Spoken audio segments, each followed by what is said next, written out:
In the previous video, we visited the Valley of the Kings, and after that, we headed to the Temple of Hatshepsut. Before entering the enclosure, we encountered a typical bazaar. This bazaar is now fully open, and the vendors are on the lookout for potential buyers. Always remember not to accept the first price they give you and bargain until you practically pay half.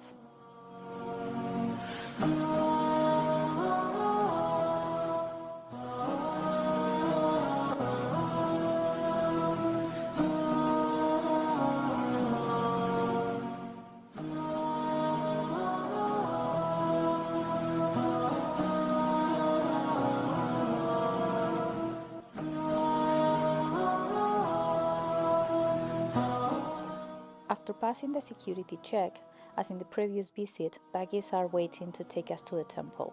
The trip is short, so if you want to walk, you can also do so.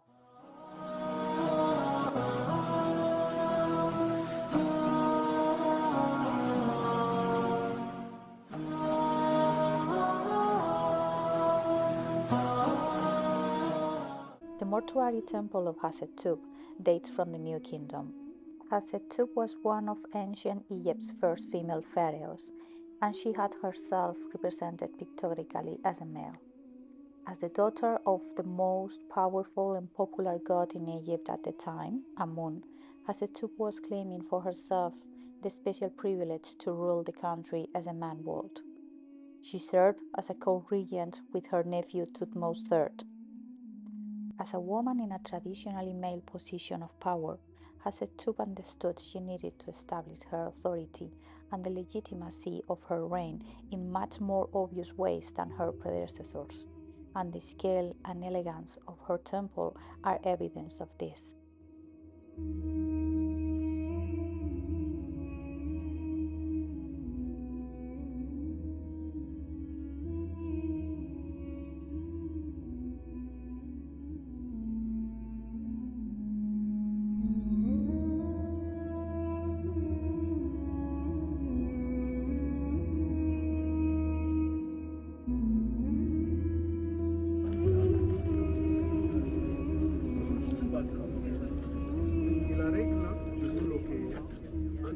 The temple is located opposite the city of Luxor, well situated to escape rock sliders, and it is considered to be a masterpiece of ancient architecture.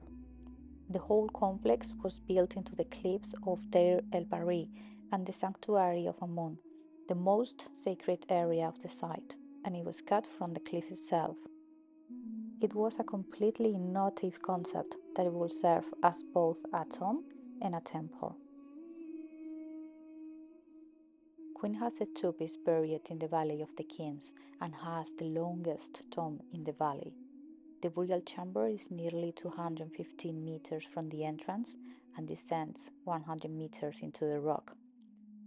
After the introduction of Christianity, Hatshepsut Temple was used as a monastery, hence its modern name, Deir el-Bahri, Arabic for Northern Monastery. There are large stone ramps that connect the different levels of the temple. All three levels exemplify the traditional Egyptian value of symmetry. In the second level, we found the birth colonnade, which tells the story of Hatshepsut's divine creation with Amun as her true father, and the Punt colonnade, with the story of the expedition to the land of Punt to collect myrrh trees needed for the incense used in the temple ceremonies.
In the third level, there is the Royal Cold Chapel, Solar Cold Chapel, and the Sanctuary of Amun. Despite being a temple dedicated to Hatshepsut, there are very few remains about her. This is because, after her death, Thutmose III carried out a sweeping campaign to destroy her legacy 20 years later, destroying all the remains related to Hatshepsut and placing statues dedicated to him. Except for Ramses II, there is no other Egyptian monarch who erected monuments as impressive as Hatshepsut.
Hatshepsut is open daily from 6 a.m. to 4 or 5 p.m., depending on whether it's winter or summer, and the visit lasts around 1 hour. If you can, go early in the morning to avoid high temperatures, and also because the reliefs are best seen in the low sunlight.